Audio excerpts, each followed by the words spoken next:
तो फिल्म की शुरुआत एक लड़की से होती है जो वॉशरूम में अपने कपड़े धो रही थी। जिस वक्त उसे फील हुआ कि कोई उसके पीछे है, पीछे मुड़ने पर वहाँ एक भयानक दिखने वाली कोई चीज थी, जैसे कोई बूढ़ी चूड़ैल, जिस देखने पर एडा की चीख निकल गई। जिस टाइम उसके दोस्त उसे देखने के लिए वॉशरूम के पास आए, दरवाजा खोलते ही एडा ऐसे खड़ी थी जैसे किसी ने उसकी रूह निकाल ली हो। कहानी अब 2 दिन पहले की दिखाई जाती है, जहाँ एडा और उसकी बचपन की दोस्त माया बातें कर रही हैं।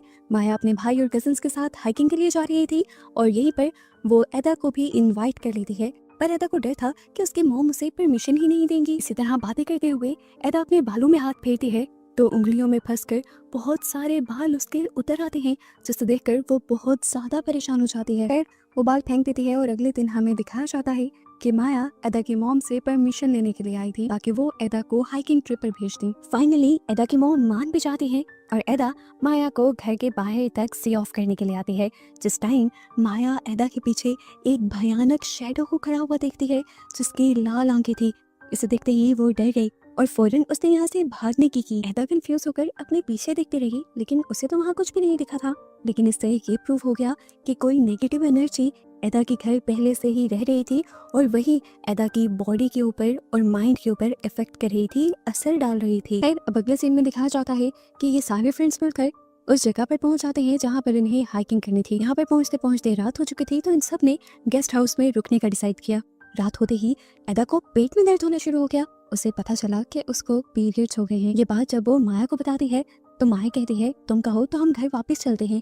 ऐसी हालत में माउंटेन्स पर हाइकिंग करना ठीक नहीं होता, लेकिन एडा ने उसे मना कर दिया। उसे बहुत मुश्किल से परमिशन मिली थी और वो इन लम्हों को यादगार बनाना चाहती थी। बस इस छोटी सी वजह से वो इतनी बड़ी अपॉर्चुनिटी मिस नहीं कर सकती थी।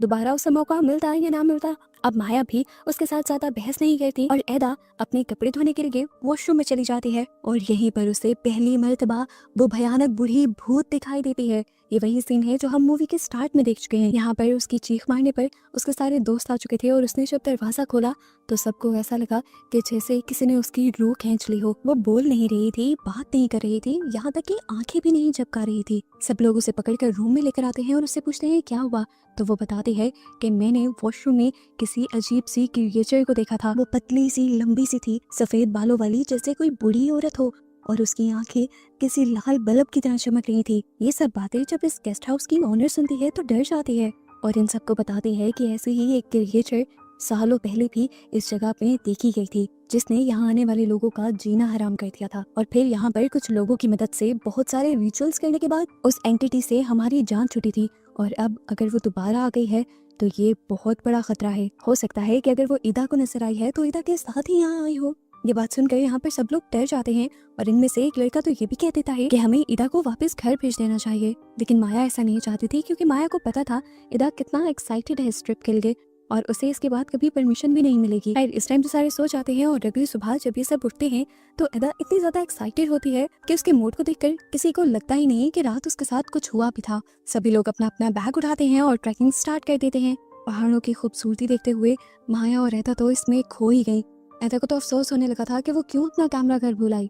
सीन कट होकर अब हमें एडा के घर पर एडा की मॉम को दिखाया जाता है। जब वो सफाई कर रही होती हैं तो उन्हें एडा की डस्टबिन में बहुत सारे बाल और एडा के खून से भरे टिश्यूज दिखाई देते हैं, जिन्हें देखकर वो परेशान हो जाती हैं। वो ये बात एडा के डैड को भी बताती हैं, लेकिन एडा के डैड कहते हैं इतनी छोटी छोटी बातों को सर पर सवार नहीं करते, जब एडा आएगी तो तुम उसे डॉक्टर को दिखा देना। यहाँ ट्रैकिंग करते हुए एकदम से एडा को थका थका महसूस होने लग जाता है, उसकी सांस उखड़ जाती है और वो जब रेस्ट करने के लिए वहाँ बैठती है तो एकदम से उसकी आंखें भी अजीब पड़ जाती हैं। उसकी ऐसी हालत को देखते हुए सभी पैनिक करने लग जाते हैं और माया जब उसके कान में उसका नाम बोलती है तब वो एकदम से होश में आती है। उसके ठीक होने के बाद ये लोग दोबारा अपनी ट्रैकिंग कंटिन्यू कर देते हैं और आधा रास्ता होने पर ये सब लोग थोड़ी देर सांस लेने के लिए रुकते हैं। इस टाइम जब सब लोग खाने पीने में और हंसी मजाक करने में बिजी थे तो एडा चुपके से उठ के यहाँ से चली गई और पास में बनी एक झील के पास चली गई। माया ने जब देखा तो वो भी उसके पीछे आई और एडा से कहने लगी इस तरह अकेले कहीं भी जाना ठीक नहीं है, तुम समझो ये जगह इतनी भी सेफ नहीं।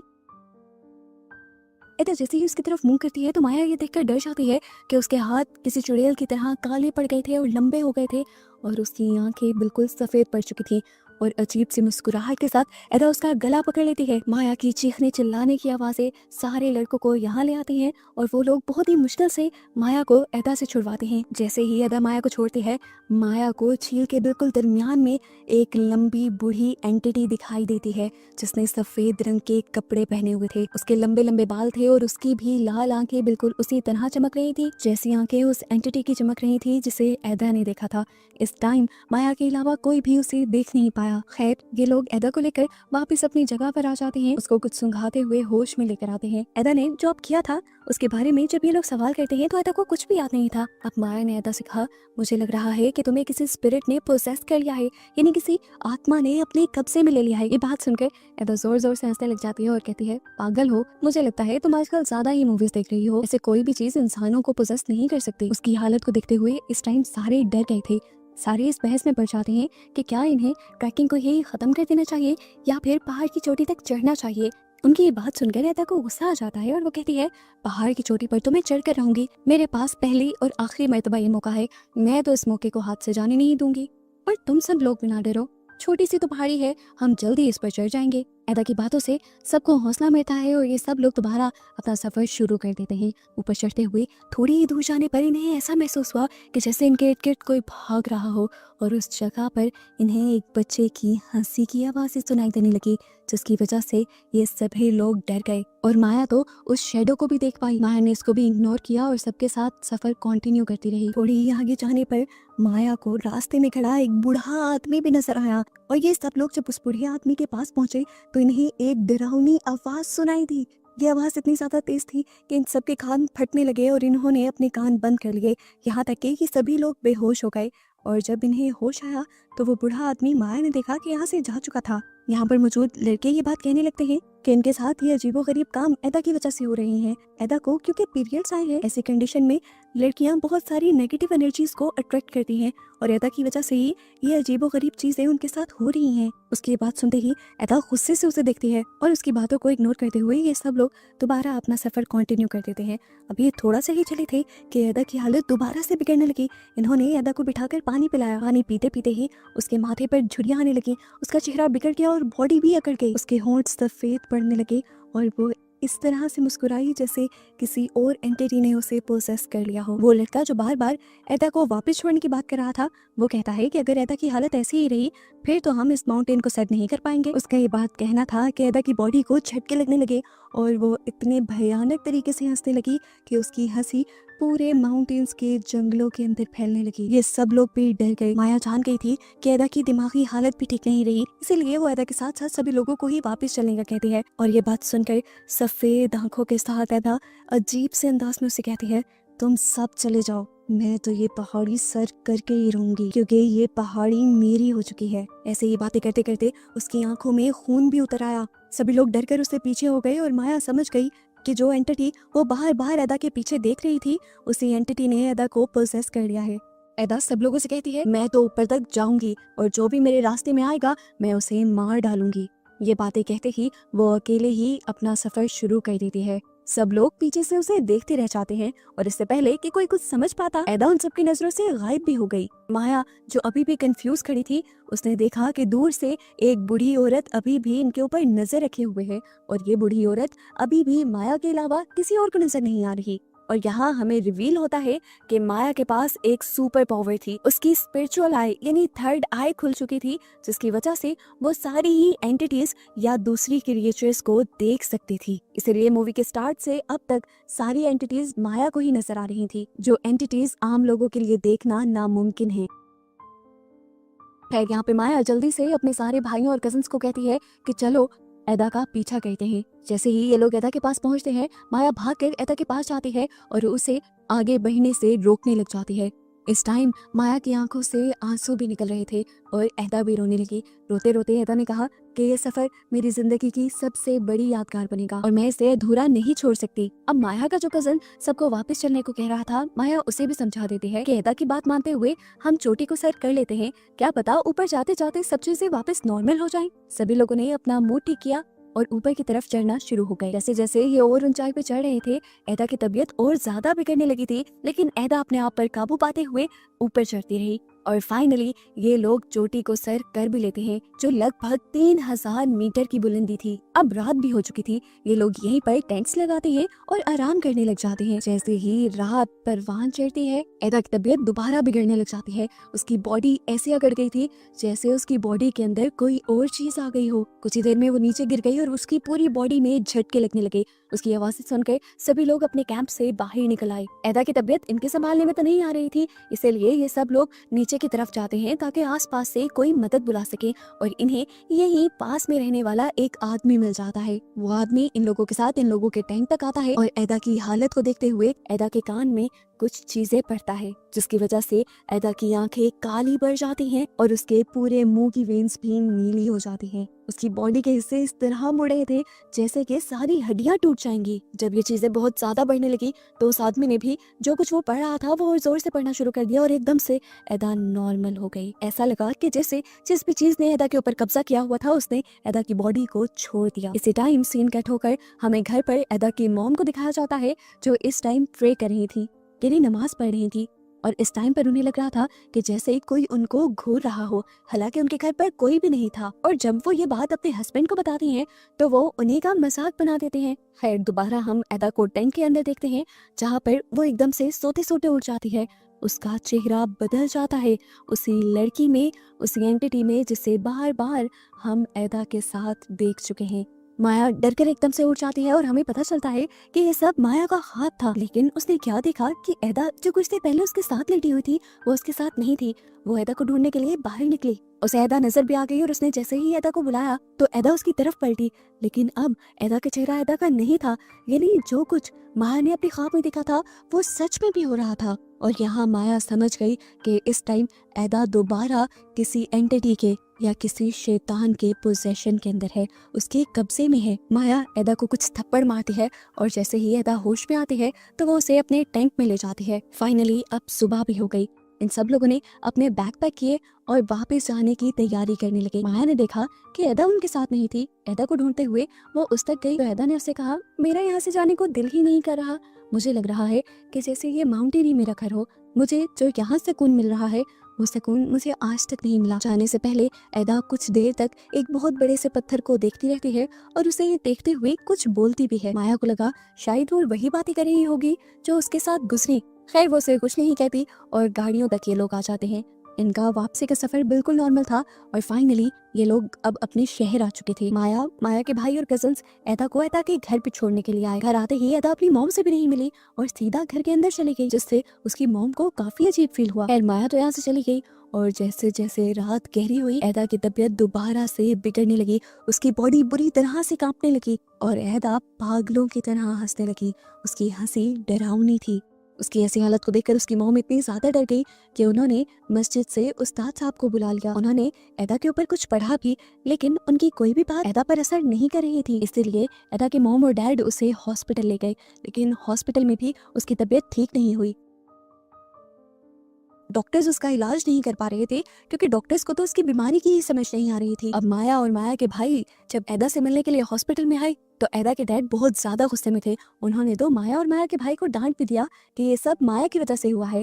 माया की जिद और कहने पर ही एदा उनके साथ माउंटेन्स पर गई थी और वहां से आने के बाद से उसकी तबीयत लगातार खराब ही होती जा रही है। वो उससे कहते हैं कि अगर तुम उसे ट्रैकिंग के लिए जाने का ना कहते तो शायद आज मेरी बेटी ठीक होती। वो माया से कहते हैं या तो तुम किसी तरह ये सब कुछ ठीक कर दो या मैं तुम्हारी पुलिस में कंप्लेन कर दूंगा। माया परेशान हो चुकी थी।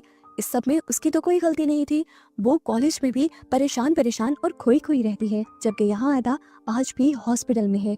जैसे ही रात गहरी होती है, यानी आधी रात हो जाती है, तभी एदा दोबारा उसी एंटिटी को देखती है जिसे उसने मूवी के स्टार्ट में देखा था। वही पतली सी लंबी सी बूढ़ी सी चुड़ैल। इसको देखते ही एदा की तबीयत दोबारा से बिगड़ जाती है। सुबह में माया उससे मिलने भी आती है उसका नाश्ता लेकर। माया उसके साथ काफी सारी बातें करती है और एदा उसे अपनी हालत के बारे में बताती है कि उसे कैसे डरावने वियन आते हैं और अजीबोगरीब चीजें दिखाई देती हैं। माया उसकी बातें तो सुन रही थी, लेकिन माया को लगा कि शायद एदा ये सारी बातें इसलिए कर रही है क्योंकि उसकी दिमागी हालत ठीक नहीं। वो ये सारी बातें आकर स्कूल में अपने दोस्तों को भी बताती है। सभी लोग परेशान हो गए ये सोचते हुए कि पता नहीं क्यों एदा ऐसी हो गई। अगले दिन सारे दोस्त मिलकर एदा से मिलने के लिए चाहते हैं और उसके लिए प्रे भी कहते हैं कि एदा जल्दी ठीक हो जाए और वापस उनके साथ आए। यहीं से बातें करते करते एदा एकदम से अपनी बाईं तरफ मुंह कर लेती है और दरवाजे की तरफ घूरने लग जाती है। वो माया से कहती है, देखो वो दोबारा आ गई, वो वहीं पर तो है।